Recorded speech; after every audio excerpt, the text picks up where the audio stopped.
একটা জিনিস আমাদের সবসময় মনে রাখতে হবে,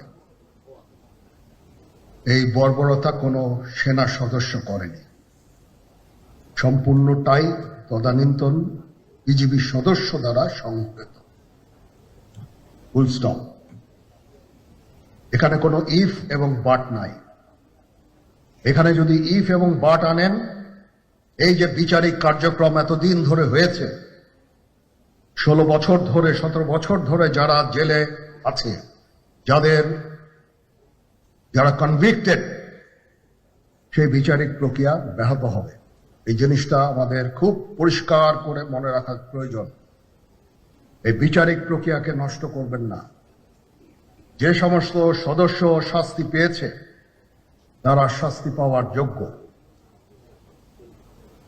এখানে কোনো রাজনৈতিক নেতৃবৃন্দ এর মধ্যে উপস্থিত ছিল কিনা